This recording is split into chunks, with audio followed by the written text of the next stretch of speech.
Well,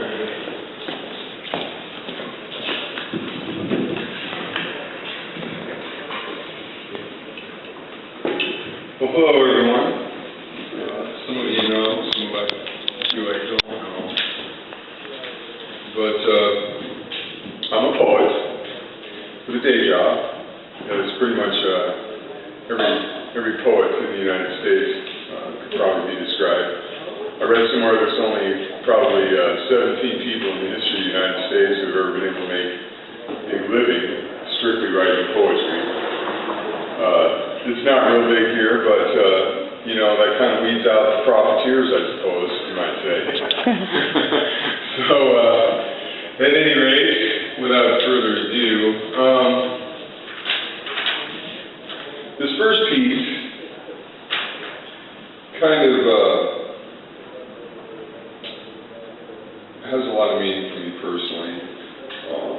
You know, I led a pretty crazy life for a lot of years. I was, you know, kind of a case study in self-will run riot.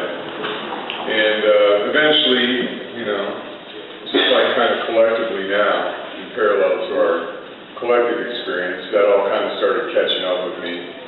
And for a long time, I, you know, had a real clever narrative that I used to use, and it was always what was going on out here that was the problem. It was never, you know, it was never the way that I was doing things that was a problem. But eventually, my ability to do that came to an end, and the first step to changing my worldview was the recognition of my own ignorance. And without that, there would have been no being able to kind of have a new perspective on things. So once I came to that recognition of my own ignorance, then I became capable of asking questions. I'd always look for answers in my life, but without the right questions, you know, I was unlikely to find any of the answers. I see a lot of people seeking answers, but without the right questions, I don't know how it's going to work out for us. So eventually I began to ask myself a series of questions, and had to get honest, and these are the questions I asked myself. The name of this piece is Death Wish.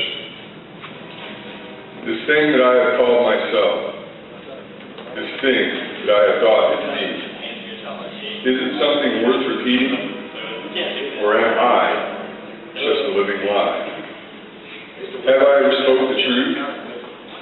Have I ever seen the light? Since the early days of youth, have I ever done what's right? If I had to show the children, would I want for them to see this dry and empty blackened cauldron burning up inside of me? If I had to start life over, knowing then what I know now, would the difference make a difference? Or would I fail again somehow? Am I just my own invention? Is credit given where it's due? Or do I hide my ill intentions by imagining they come from you? Is this darkness what I've chosen? Is it things that I've been shown? Or is it something stalking deeper? Something much more close to home? If there is a God in heaven, mark me now and hear my prayer. Set your piercing gaze inside me, and you will find something dwelling there. If I don't have the strength to kill it, will you help me clear the space? If I'm alive, not worth repeating, then will you come and take my place?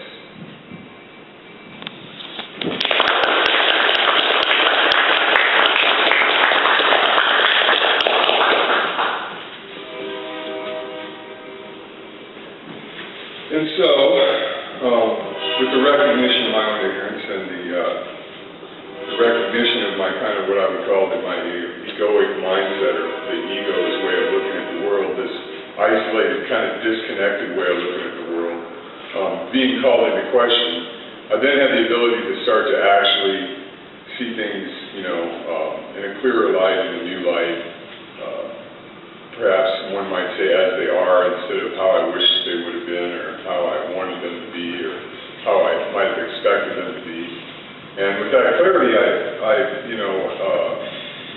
started being able to detect and act on some right choices. I, do more than one right thing in a row for the first time in my life. And so this next piece is called On Fear and Wonder. And it's kind of the flip side of the last one. A mote of dust floats on a current of air, a convection of heat that carries it higher. The energy radiating from the rock below had a beginning in the fusion furnace of a nearby star. Light that has taken several minutes to complete the 90 million mile journey now illuminates this barren patch of stones. Moisture that evaporated from the surface of the sea 1,000 miles away piles clouds into the stratosphere as the globe rotates into night. Molecules of water begin to cling to the little speck of sand as it rides on funnels of air and is stuck into the heart of a thunderstorm. Higher and higher it climbs, rising miles above the earth, only to be caught by another updraft. Lightning flashes and thunder roars as the particle spins through the clouds, freezing and thawing again and again, not yet overcome by the weight of the ice rapidly accumulating on its outer surface. Suddenly, the balance tips. The tug of war between the wind and the water has been decided, and the water leaves the sky. Titanic forces have shaped its journey, but the tiny piece of flint in the center of the hailstone has remained inert and unaware, unable to control its own destiny, until the day when it fell to the dust of the ground, to be molded into something more, to behold all things made new. The air around me is vibrant and alive with the symphony of light and matter. I ride the waves as they crest and fall, whispering secrets to the prison of my heart. The laughter of the spheres rains upon the windows of my soul, bejeweled in crystalline sunshine, so silent in its strength. The waves of a trillion suns have been gathered in preparation for my journey. They are the seasons of which I am made. I feel the voids within me, the empty spaces that define me. Particles whirling in wild orbits pay homage to their centers, winking in and out of our universe like the playful promises of hopes to come. Quantum poetry, set mighty in motion. I move about the world unnoticed, float in the dappled armor of uncreated light. Many look upon me, but few see me. Many sense my presence, but none comprehend my purpose. The darkness illuminates my path as I trace the conflicts of paradox, which are the footprints of the living God. A weapon rod of love light rides my hip, a sword beyond price, who is honed on the stone of justice and has been whetted by the tears of angels. Wielded with precision, it rends holes in space and time. Whenever I encounter a climate of fear, my enemy is near at hand. Under good order, I am Lord of Chaos.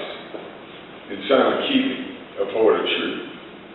The fiercely enlightened child who would cheerfully stalk death and forever to teach fear what it means to be afraid.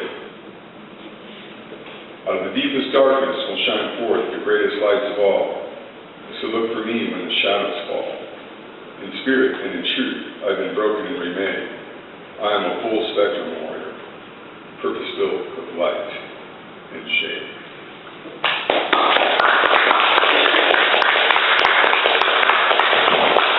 Thank you.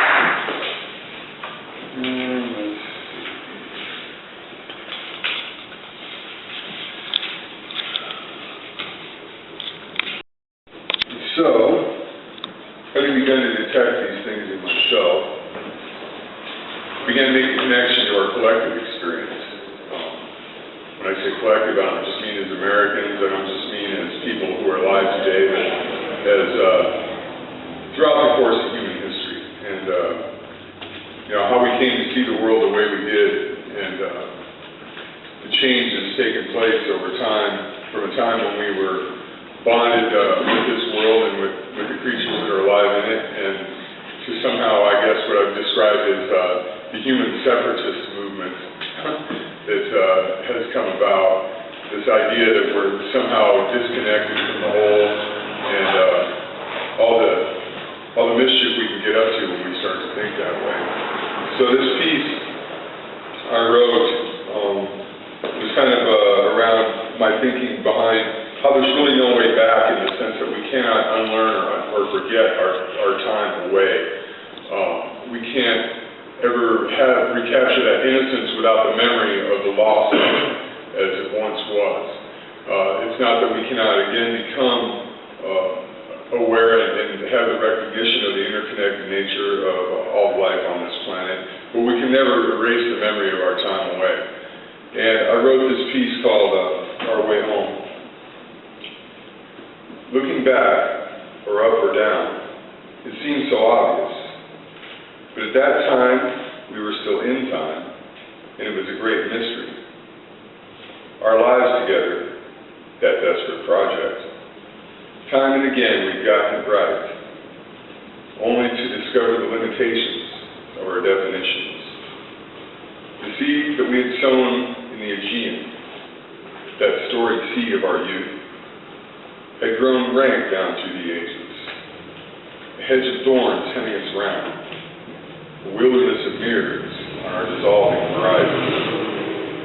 When the truth was made a destination, just like any other, some thing to be stalked and trapped by the mind, then beauty too became an abstraction. Soon all the poets died of broken hearts, or worse, were left muttering in the margins. The prophets were next, Soper's reason. The priests were neutered, and the rest of us were left to stumble, struck dumb, through inner space. Then we could split an atom on the dark side of the moon, or catalog all the stars in the heavens, but not one of them could ever, never, ever again show us the way home. And not one of us, strictly on our own, ever did find our way back.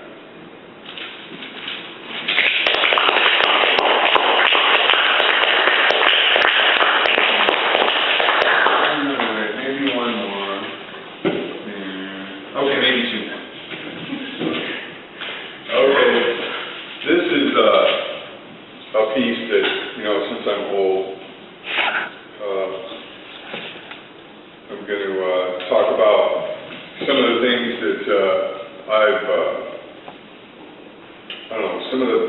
looking back on the American national experience and my experience growing up, that shift in perspective that I had has also shined some light on some of the things that I would have saw differently before, that I definitely look at differently now, and the way that I grew up. And some of the others of you that might be old like me might remember some of these things that I'm talking about. So this is by the year 2000. When I was growing up, it was always going to be by the year 2000 when things were going to be just great. I mean, we were going to have, we would finally turned the corner. Things were almost perfect, mind you, but they would really, really be perfect by the year 2000. And it was just this benchmark. And I remember calculating how old I was going to be, in the year 2000, when I was, going to be the unimaginably old age of 36 or something, and I just couldn't even fathom that. But there was all these wonderful things that were going to be happening, and so it was just this really exciting thing to look forward to. And I'm kind of still waiting on that, I guess. At any rate, by the year 2000, I can still remember those words, spoken with such strident optimism. That mantra of grade school film strips become an indictment of modern progress. Things were almost perfect, and soon would be. By the turn of the century, we would all be driving flying cars and make the world safe for democracy. In classrooms around the nation, the vertigo we were experiencing was treated with a potent admixture of patriotism and excitement.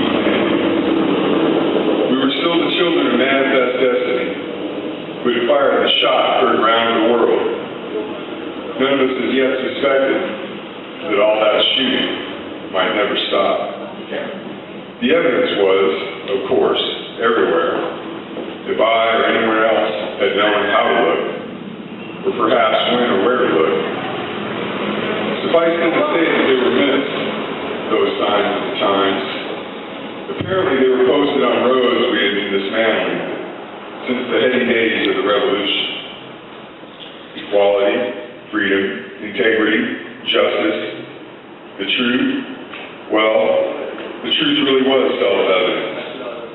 All of our ideals have become nothing more than slogans, reduced to partisan and empty opinions, shouted routinely from the left and from the right, cynically mocked, wrapped in a flag, and dumped unceremoniously in the gutters of Wall Street.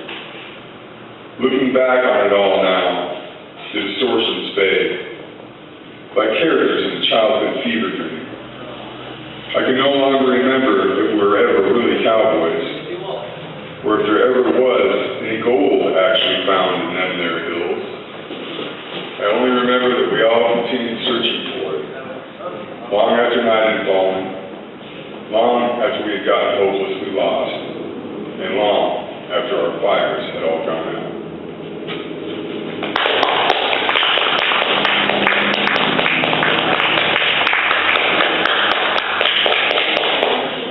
And now, perhaps, something a little more hopeful. This last piece is, in some ways, it's my favorite, and it's kind of looking back on things that are yet to come. It's a lot of different things. It dips in and out of the eternal and temporal perspective. It could be considered a call to arms, a recognition of our struggle together. And it's called Valley of Shadow. The age of tears has come and gone. The wheel of time's forever still. Our sea of troubles, flat and calm. A steady hand is at the till. But in our streets, they tell a story. At heaven's gates, they tell the tale.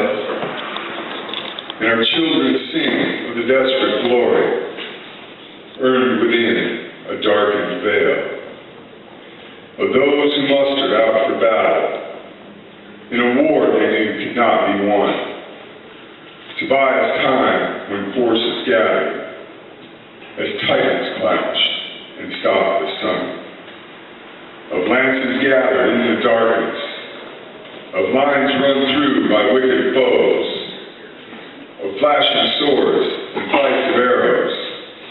On and on that story goes, of the old and young and wounded soldiers, of how they fought and how they tried, of how they braced, then squared their shoulders, and fell together, side by side. From canyons on the holy mountain, the voices echo tales so true, their words fall in the living fountains to overflow and turn them blue. And if you listen very softly, you'll hear them tell that whispered tale of how men rode to final glory, deep within that darkened veil.